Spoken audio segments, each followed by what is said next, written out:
Asia কাপে Bharat Sri Lanka super 4 ম্যাচে ঘটল এক বিরল ঘটনা, যেটা দেখে বিভ্রান্ত হলেন সবাই, খেলোয়াড়, দর্শক, এমনকি ধারাভাষ্যকাররাও।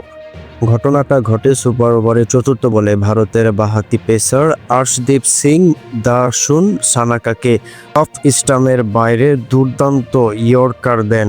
বল উইকেট কিপার সঞ্জু স্যামসনের হাতে জমা পড়ে। আর্শদীপ সঙ্গে সঙ্গে ক্যাচ আউটের আবেদন করেন এবং মাঠে দায়িত্বে থাকা বাংলাদেশি আম্পায়ার গাজী সোহেল আউট দিয়ে দেন।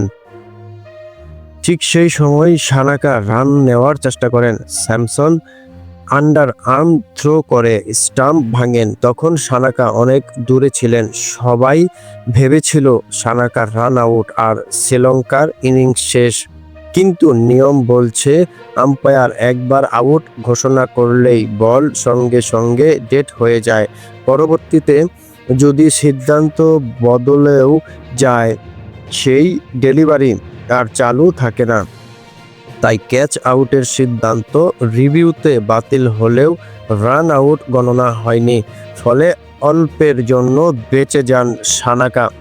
আইসিসির 20-1-1-3 ধারায় স্পষ্ট বলা আছে, আম্পায়ার আউট ঘোষণা করলেই বল ডেট।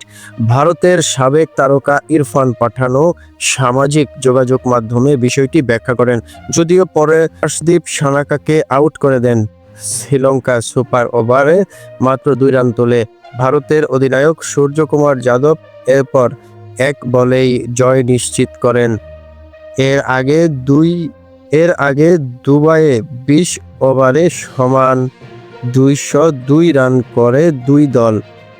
শেষ বলে শ্রীলঙ্কার দরকার ছিল 3 রান, সানাকা নিতে পারেন মাত্র 2। ফলে ম্যাচ গড়ায় সুপার ওভারে, আর সেখানেই ঘটে এই অদ্ভুত নাটকীয়তা।